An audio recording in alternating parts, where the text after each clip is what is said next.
I grew up in an educated family. My dad was a junior high principal. My mother was a fifth grade school teacher. So very modest incomes. I had four of us in our family that they were raising. I was second in line. I loved coming to Iowa to get my education up at Coe College. Played basketball, tennis, sang in the choir, and fell in love with the people of Iowa. And that's what drew me down to Iowa City. And I have been in this community for 40 years, right here with you. And I've been through all these things, the floods of '93, '08, the tornado that ripped through, and then this derecho the last 2 years. And I am passionate about the people that I have been taking care of for 40 years. I want to help more people. I'm in this race. I want your vote. I want to turn things around for education, small business, our immigrant population, and women's rights. One of the privileges that I had in this community was bringing up my 3 children. They went through the school systems here and had a wonderful experience. We're seeing a slide in education now where they're pulling programs away. We're not supporting our teachers. The curriculum is being taught in a specific way, and there's no way the teachers can do the work that they've been trained to do. We need to turn that around. I love Iowa City because it's a very intellectual town. I came here because I could be sitting at a coffee table with people that had high education degrees, and we could have an intellectual conversation. And that's what's so special about Iowa City. People are very passionate in this town about education, about our children, and that's what drew me to Iowa City.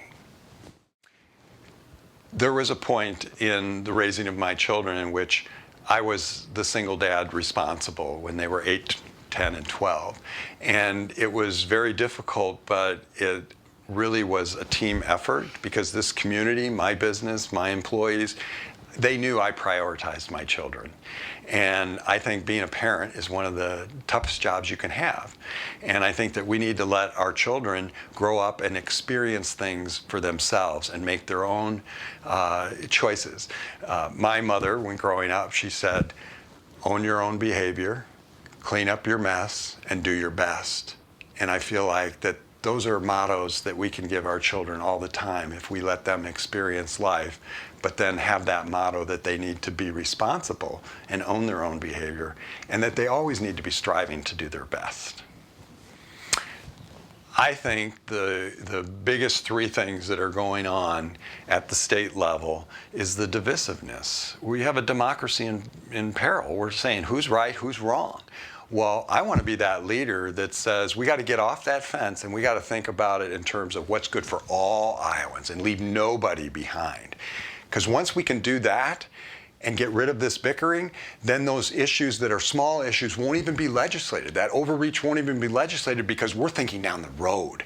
We are excited about all Iowans like we were proud when we were #1 in education. That's why I'm so passionate about we've got to get education back on track, because that affects every domain of life that we think of, is when people can learn and become knowledgeable, and then that spreads. So small business is a passion of mine because I've seen how we're letting down those small business owners that have had to close shops after the floods and after the derecho. We need to make sure that they can get back on their feet, and we need to have programs in place that they can do that without relying on the federal government. So when it comes to funding for education, higher education, I know that some of the other Democrats are saying that maybe we should have free education. I'm kind of a firm believer that really nothing should be free and that we shouldn't be paying for people's college loans. But what we can do is that if they make an investment and they stay here, that makes a lot of sense to say, yes, if you become a nurse and you want to stay in Iowa, we'll do a collaborative program between the state and your employer to make sure that that debt gets paid if you stay here for 5 years or 10 years. That makes sense because then they meet somebody, they get married, they buy a house. There's an economic impact besides the money that we're investing in that will come back to us 2 or 3-fold if we let people know we want you here. I think we need to look at education a little bit more broadly too, because we need to look at that not everybody needs to go to have a four-year education. We have some of the best community colleges too, but we need to look at those trade programs because right now we're down on employees in those trades. And how are we going to take this $1 billion that the federal government gave to the state of Iowa and build roads and bridges and internet to small towns if we don't have people in those trades? We need to be thinking ahead and saying, we need peoples, we need workers, we need people that can be our plumbers, our electricians, and go straight into those trades of their passion and be car mechanics and these kinds of things. There's room for that because we can make it happen. How? We have to invest in those programs. We have to see who's doing it now, how we can attract those people at an early stage. Because some people in high school know already where their passion is and where they would like to be headed. And so we need to inspire them to say, hey, well, we've got a fast track for you. Would you like to do this?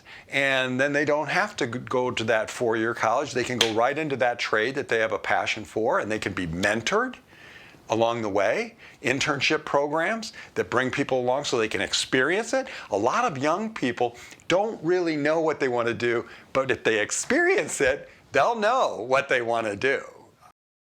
I learned early on when I started a scratch agency, had no clients, being self-employed is tough, it's hard. That's why we need to support small business. In my business, I am a multi-line agent, so I sell home, car, auto, commercial business, life, health, and I have the pleasure of signing my name to my work. Right now, the state of Iowa is not supporting our small business owner because the facts are that small business owners are 92% of all businesses in Iowa, and it's 80% of the revenue that's going to the state of Iowa, which is a big deal. That's indirect or direct. And the reason it's a big deal is that small business owners have just like this one playbook, like get an SBA loan that's federally funded. The state needs to do more to invest in small business. It's our entrepreneurs that will take that money and go out and make their business successful. We need to bridge that gap because to be in small business, you have ups and downs and you need support along the way. Well, our water quality here, if you talk to people that are down south in the Gulf of Mexico, they'll call it Little Iowa with all the algae and everything. It's not just Iowa. It's a little bit of Minnesota, too, that is contributing to that. But to have that stigma, we need to start working on that. And part of that is that we used to have 56,000 farmers that had cattle and hog, and now we got 6,000 because now they're big manufacturing. And some of the laws are that they can have so many in a container, but then they don't tell you how many containers they can have on the land. And so what we've got is we've got a problem of we're not funding the DNR, we're not doing the oversight, we're not making the fines, and we're not triggering people to make better decisions because we can solve this problem together. I think when it comes to looking at whatever negative things that are going on, that in order to turn that around to a positive is, again, not shouting, not raising the ceiling, but lowering the floor.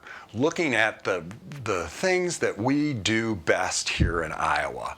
And that's why when we were #1 in education, we were a magnet. People came here specifically for that reason. We drew people here to the state of Iowa, and especially right here in District 45.